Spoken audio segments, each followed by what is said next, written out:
पाहत आहात आपल्या हक्काचं चॅनल, आपली बातमी आपलं चॅनल वन भारत। खासदार प्रियंका चतुर्वेदी यांनी खासदार डॉक्टर श्रीकांत शिंदे आणि मुख्यमंत्री एकनाथ शिंदे यांच्यावर सिनेमातील डायलॉग मारत टीका केली होती। या टीकेला कल्याण पश्चिमचे शिवसेना आमदार विश्वनाथ भोईर यांनी देखील सिनेमातील डायलॉगद्वारे प्रत्युत्तर दिलंय। प्रियंका चतुर्वेदी या स्वतः काँग्रेसशी गद्दारी करत शिवसेनेत खासदारकीसाठी आलेल्या असल्यानं जिनके घर शीशे के होते हैं वो दूसरों के घरों पर पत्थर नहीं मारते असं म्हणत प्रत्युत्तर दिलंय। प्रियंका चतुर्वेदी या एक महिला असल्यानं त्यांच्यावर जास्त काही बोलणार नाही, पण हेच जर एका पुरुषाने वक्तव्य केलं असतं तर त्याला त्याच पद्धतीचं उत्तर दिलं असतं। चतुर्वेदी या स्वतः किती ठिकाणी फिरल्या आहेत, त्यांनी स्वतःची पार्श्वभूमी तपासावी। मुख्यमंत्र्यांनी तर एक प्रकारे उठाव केला होता, क्रांती केली होती। एका पक्षातून दुसऱ्या पक्षात गेल्यावर त्याला गद्दारी म्हणतात, मात्र इथे आम्ही मूळ शिवसेना पक्षातच आहोत, मग गद्दारी कुठली आली? त्यांच्याकडे विकासाचा अजेंडा नाही, त्यामुळे लोकांची सहानुभूती आणि स्तुती मिळवण्यासाठी असे पिक्चरचे डायलॉग बोलतात। आम्ही विकासाबद्दल बोलतो। श्रीकांत शिंदेंनी मुख्यमंत्र्यांनी जे काम केलं आहे त्यावर ते मत मागतात।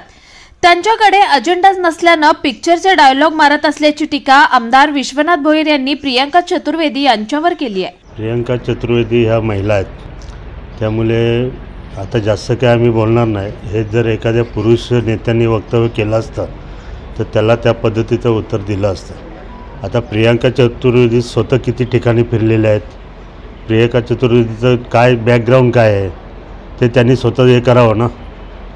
श्रीकांत शिंदेंना असं बोलणं किंवा माननीय मुख्यमंत्र्यांना असं बोलणं, मुख्यमंत्र्यांनी तर एक प्रकारे उठाव केला होता, क्रांती केली होती, त्या पद्धतीने ते बाहेर पडले होते। एका पक्षातून दुसऱ्या पक्षात गेल्यावरती त्याला हे म्हणतात, पण इथे तर आम्ही शिवसेना मूळ पक्षातच आहोत अजून, मग गद्दारी कुठली आली? आणि विकासाचा अजेंडा नाही, बोलण्याकडे काही नाही, मग पब्लिकला भडकवण्यासाठी किंवा पब्लिकची सहानुभूती मिळवण्यासाठी हे असे काही पिक्चरचे डायलॉग वगैरे त्यांना बोलावे लागतात। आम्ही विकासाबद्दल बोलतो, श्रीकांत शिंदे विकासाबद्दल बोलतात, त्यांनी जे काम केलेलं आहे ते कामाबद्दल बोलतात। मुख्यमंत्री साहेबांनी जे 2.5 वर्षामध्ये जे काम केलेलं आहे मुख्यमंत्री म्हणून त्या कामावरती मत मागत असतो। आणि मग ह्यांच्याकडे कुठला विकास नसताना, यांच्याकडे कुठला अजेंडा नसताना मग ह्यांना हे असे पिक्चरचे डायलॉग मारून पब्लिकला थोडं खुश करावं लागतं। कारण भाषणाला मुद्दा काय, ह्याशिवाय यांच्यामध्ये भाषणाला मुद्दा काय आहे, म्हणून मग त्यांनी तो वक्तव्य ते केलं असेल। आता ते उदाहरण देणारच ना, काय देणार दुसरं, बोलणार तरी काय?